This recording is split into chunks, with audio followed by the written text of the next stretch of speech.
E aí, Aqui, tranquilo? Guga. Bem-vindo, Leonardo. Tudo bem, obrigado pelo Tranquilo, convite. Leonardo? Valeu.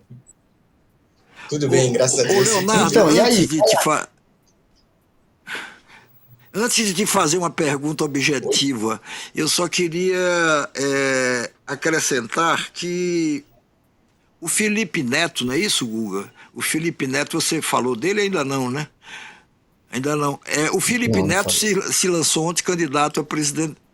Se lançou ontem candidato a presidente da República e hoje um novo vídeo diz que não, que era uma jogada ali que ele estava fazendo de marketing.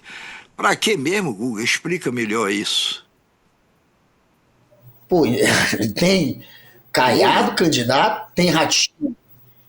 Tá me ouvindo? Tá me ouvindo? Tem Ratinho Não, não, Júnior, não, não. Ratinho Peraí, Júnior. peraí. Não, Eu não, não, sei, não, não. eu tô Peraí. falando Peraí, entrevistando, peraí. ó. O Oi, Guga, você não está oi. me ouvindo, Guga? Tô Tá me ouvindo, ouvindo? estou ouvindo muito bem. Não, eu estava perguntando, Então me diga uma coisa assim, mas antes de falar de Ratinho, que eu queria talvez abordar mais no bloco da agonia do Bolsonaro, explica melhor essa história do Felipe Neto, que ontem se lançou a candidato e que parece que hoje desistiu ou reconheceu que era só uma jogada de marketing. Explica isso antes da gente entrar perguntando ao Eu tô Leonardo. fazendo. Obrigado. É o que eu tô fazendo, era uma breve introdução. Não ia entrar no tema Ratinho. Eu só tô dizendo que tem Ratinho de um lado com o Bolsonaro, tem Caiado do outro fazendo comício e tem também o Felipe Neto lançando a candidatura, entre aspas, dele, que para quem entende um pouquinho de ironia, ficou claro que era um marketing. A gente já falou disso aqui, inclusive, ontem. Era óbvio que ele estava ali fazendo uma ação de marketing, a gente só não sabia qual ainda. Mas muita gente caiu, inclusive da imprensa, achou que era sério aquilo ali. Mas é claro que não era. Ele está, na verdade, lançando uma campanha para um selo de livro que ele participa, e aí ele fez um discurso bem autoritário, na verdade, como se estivesse lançando a candidatura a presidente, mas é um discurso autoritário com várias referências ao livro 1984 de George Orwell. Então, foi, obviamente, todo mundo percebeu ontem, inclusive assim que eu vi, eu tuitei isso, que tinham muitas referências ao livro, que quem conhece o Felipe sabe que ele não faria um discurso autoritário como aquele. Inclusive, ele quase veio aqui no programa hoje, mas ele está levando muita porrada. Tem gente achando que ele brincou com a democracia. Para mim, era, obviamente, uma propaganda. Então, eu não entendi nenhum momento. Tem uma galera achando que ele vacilou. E aí, o que vocês acharam? Leonardo, vamos para Leonardo. O que é que você está achando? Quer dizer, a partir desse saiu a pesquisa Quest que você acompanhou também. Você teve esse episódio hoje do Caiado. Você tem um episódio até que a gente pode comentar depois, que é do Lula, pelo menos em off, dizendo para os líderes políticos de vários partidos que será candidato de todo jeito. Como é que você analisa ou enxerga o que tem a destacar nessa etapa, vamos dizer, pública inicial de candidaturas que começam pelo menos a se revelar? Primeiro, um prazerzaço estar aqui com vocês. Fico muito, muito feliz, né, da gente ter a oportunidade de bater esse papo. Olha, a gente já está sentindo os efeitos gravitacionais das eleições de 2026. E aí, Noblar, talvez você tenha um pouco mais de experiência nisso. Eu não sei se é a eleição que começou mais cedo na nossa história, né? Eu realmente não sei. Mas, a princípio, nós estamos acostumados. Assim, no ano da eleição, tudo bem, né? Só se pensa naquilo. Mas, né, a gente chegou aqui no início de 2025, começando a segunda metade do mandato do presidente Lula, e só se pensa naquilo, né? E não apenas por parte da oposição, né, como também do próprio presidente Lula, né, como o Guga destacou na abertura, né, que ontem fez um programa de balanço das ações de 2 anos de governo, e aquilo se tornou um grande ensaio, né, para a campanha que ele vai fazer pela reeleição, pelo menos é o que tudo indica, né? E aí a gente tem cada um com tarefas diferentes aí, né? No caso da direita, o Caiado claramente ele está tentando se viabilizar. Né? Ninguém é candidato de si mesmo, né? Acho que isso é muito importante.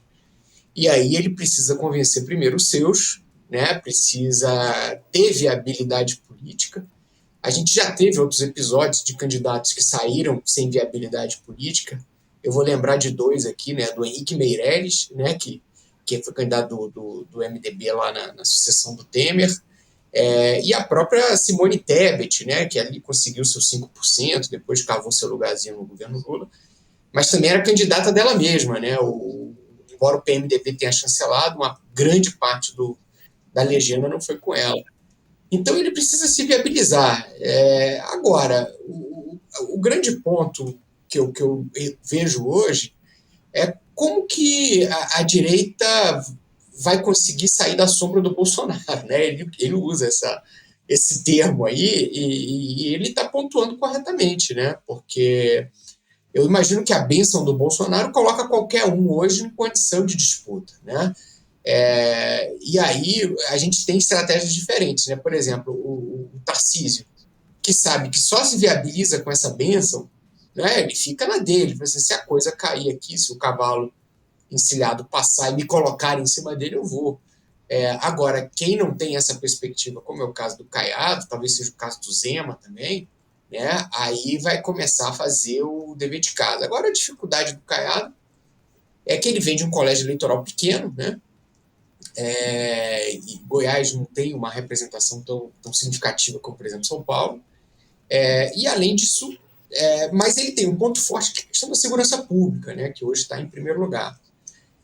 Agora, no caso da esquerda, né, e aí quando eu falo esquerda, é claro, é o Lula. Né, a gente não vai ter outras candidaturas à esquerda, pelo menos não para valer. Né.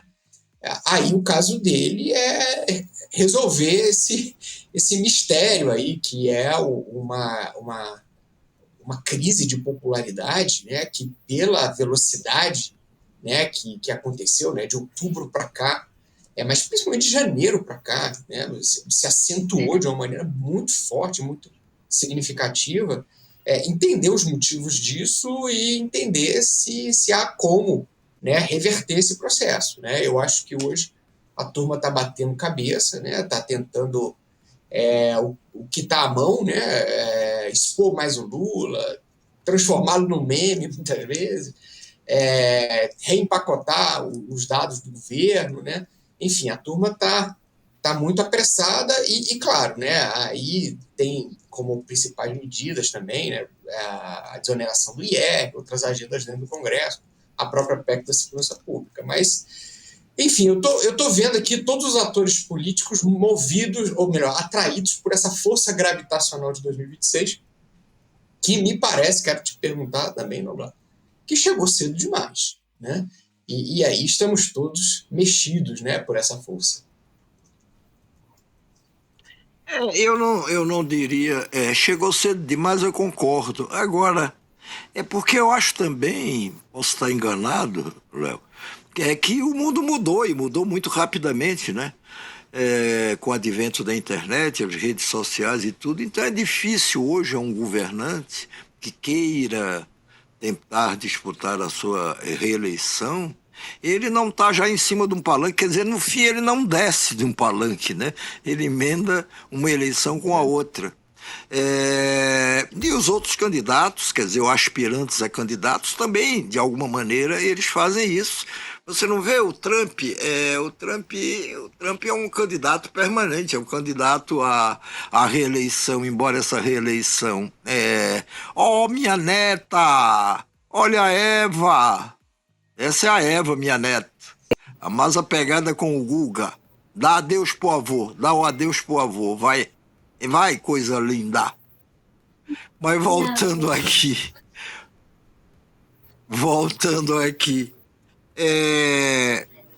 você vê, o Trump ontem foi lançar ali aquele tarifaço, quer dizer, se imaginava por mais performático que ele seja, por mais que o Trump seja o Trump, que ele lançaria, anunciaria tabela, etc e tal. Não, aí vem antes um apoiador de uma área, fala, vem antes o outro, é um espetáculo. Pode ser um espetáculo de bom ou mau gosto, mas tudo vira um espetáculo. Então, eu concordo que a eleição começou cedo demais, talvez a que mais tenha começado cedo, mas, por exemplo, quem era o presidente? Ah, não, aí era o Temer, não vale, porque o Temer era ali um mandato tampão com a queda da Dilma. Mas o Temer não tinha nenhuma pretensão de ser candidato, e aí, claro, ele não desatou nenhum comportamento nesse sentido. Mas o Lula viveu, acho que de alguma maneira, permanentemente em estado ou em modo de eleição.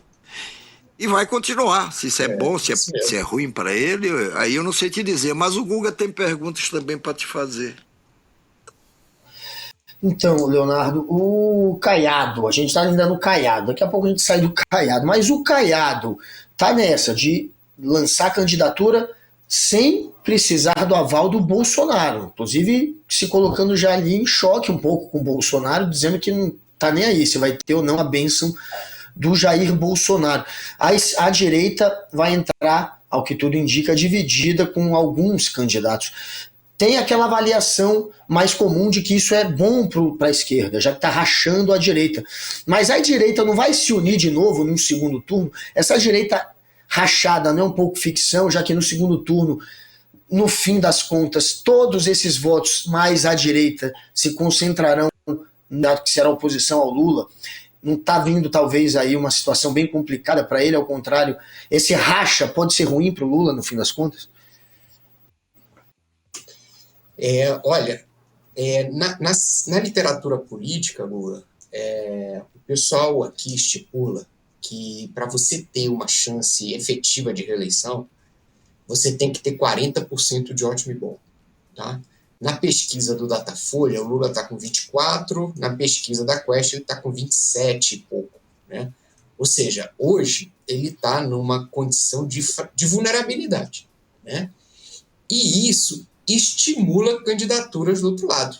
Né? Então, vai ser natural até que a gente tenha outras candidaturas de direita, o pessoal tentando a sorte, né? Porque o presidente ele parece fragilizado, né? do ponto de vista da sua viabilidade política. Agora, o nosso sistema, como você bem notou, ele é desenhado para formar maioria. Né? Então, assim, se você tem um primeiro turno, e aí você depois reduz essa corrida a dois candidatos, para quê? Para formar uma grande maioria, para dar legitimidade, né? Para dar sustentação política para aquele que foi eleito. Uma coisa que é super importante para nós, né? Temos esse histórico de instabilidade. E aí, nesse caso, a lógica formal vai bem no sentido daquilo que você pontuou mesmo. Agora, qual que é o risco de ter uma direita dividida? É que esses caras entrem num conflito fratricida, né? E aí você abre, a possibilidade de críticas muito acentuadas, da famosa campanha negativa, do denuncismo, e aí você cria você inviabiliza a turma. Né? Eu tenho a sensação, né, que se a direita conseguir se organizar e sair com um discurso, né, mirando apenas, né, o Lula, talvez fique pior, talvez fique complicado para ele, porque aí você antecipa até um segundo turno. Né?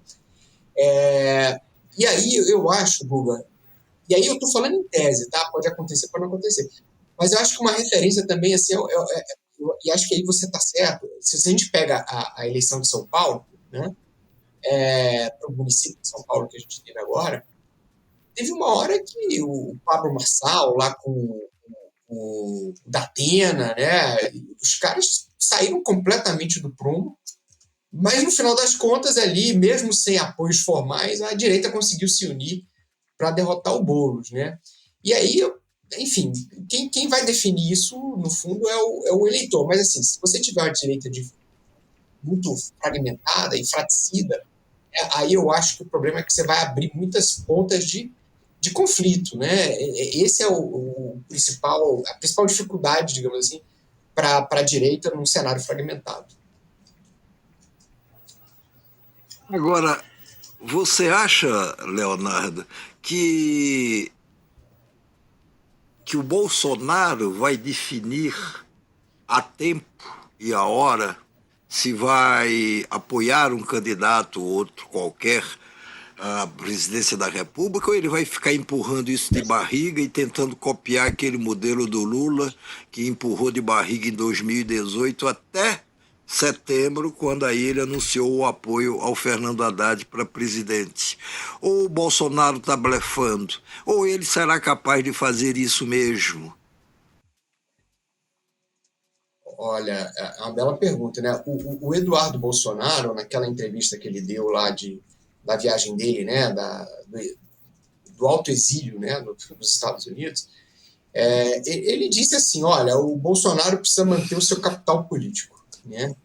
E aí, nesse sentido, ele precisa manter a condição ou de grande candidato ou de grande eleitor, né? Porque se ele for o padrinho que, no final das contas, vai colocar a figura que vai ter chances ali de ir para o segundo turno, etc., ele tem termos de troca, né? Ele tem o que trocar. E aí, claro, que ele vai trocar o apoio dele por um indulto, né? Por um reestabelecimento lá no futuro, por mais que isso traga depois discussões jurídicas e questões dessa natureza. Bom, aí vamos lá. Eu acho que essa condição de possivelmente, né, o Bolsonaro iniciar o ano que vem preso ou foragido, né, eu acho que acho que você tem essas duas possibilidades sobre a mesa, retira Noblar assim, a margem de brincadeira que ele tem, entendeu? Porque, assim, ele pode dizer, não, eu vou manter aqui a Michele, o Eduardo, o Flávio, quem quer que seja, tem que ter um Bolsonaro 22 na urna. Mas eu acho que ele sabe que qualquer pessoa, né, com o sobrenome Bolsonaro vai carregar uma rejeição que foi a responsável pela derrota dele, né, em 2022. Então, pensando pragmaticamente, eu acho que a situação dele inspira, né, que ele dê o mais rápido possível e nas melhores condições possíveis a condição, né, efetiva de favoritismo para alguém, né? Então, assim, me parece que essa possível prisão dele, condenação, vai tirar bastante margem de manobra dele. E por mais que ele tente uma comoção social, etc., é muito difícil fazer isso, ou da cadeia ou do exílio, né? Então eu entendo que ele vai ter que falar mais sério, né, nesse processo, e escolher um candidato de uma forma mais pragmática. Imaginando que o Bolsonaro é um ator racional, né? Aí a gente vai testar essa hipótese daqui a pouco. Agora, em troca de que, Léo? Em troca de que ele adiantaria o apoio dele a outro candidato? Em troca de quê? Só para dizer, não, eu ressuscitei a direita e ela está aí se mantendo mesmo sem mim. Em troca de quê? Ou ele vai exigir, não é razoável imaginar que ele vai exigir do candidato que ele vem apoiar compromissos com ele do tipo, olha, põe um vice aí que eu indique, ou se comprometa a indultar minha pena depois.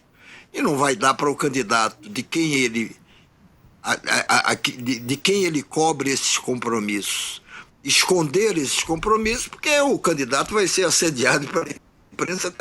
Tem algum compromisso com o Bolsonaro?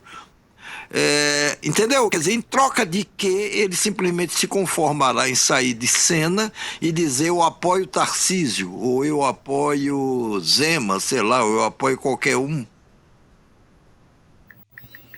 Olha, Noblar, assim, primeiro, eu acho que o prazo para ele fazer essa decisão é abril, né? Porque em abril os candidatos precisam se desincompatibilizar, né? Então, até lá ele vai ser o nome, né? Vai ser o nome, mesmo da cadeia, ou do exílio, sei lá. Ele vai ser o nome. Depois disso, né, o que ele precisa se constituir? Um kingmaker, né, como o pessoal diz lá na literatura americana, o fazedor do rei, aquele que fez o rei. Né? E aí, nesse caso, ele vai cobrar, em troca disso, lealdade. Né? Lealdade. Esses dias, alguém soltou um balão de ensaio na presidência, né? Perdão, na imprensa, que o acordo seria um nome que seria eleito, depois renunciaria, ou pelo menos não concorreria à reeleição, em nome do Bolsonaro, que àquela altura já estaria com indulto, né? Enfim, é claro que isso é uma viagem, né? Uma vez eleito, ninguém vai... Nem Dilma deu a caneta para o Lula, né? Uma vez eleito, não vai acontecer. Agora, é isso que eu estou te falando, Blá. Por exemplo, se ele atrasa essa indicação em abril, o Tarcísio já não... Que um amigo meu me diz assim, que o Tarcísio ele tem um pouco de mentalidade de funcionário público, né? O que significa isso? Ele morre de medo de ficar sem emprego. Então é o seguinte, se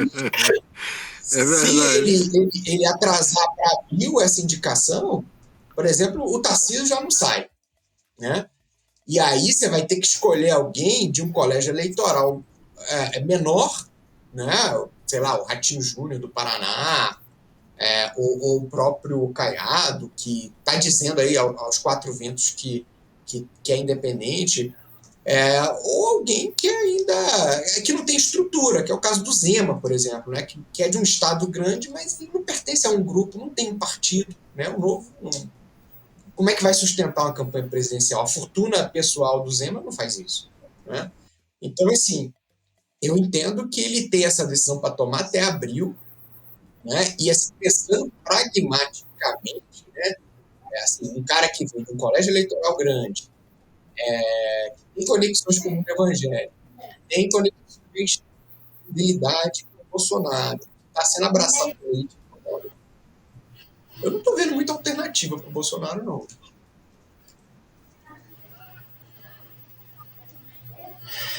É isso, Léo. Obrigado pelo tempo. O programa tem outros temas ainda para seguir adiante aí, então vamos ter que dar um tchau por agora, mas em breve você estará aqui de novo. Se despeça aí, Noblar também, que a gente tem que ir adiante agora. Muito obrigado, Léo. Muito obrigado. Eu que agradeço, pessoal. Seja sempre bem-vindo. Parabéns aí pela netinha. Um abração. Valeu.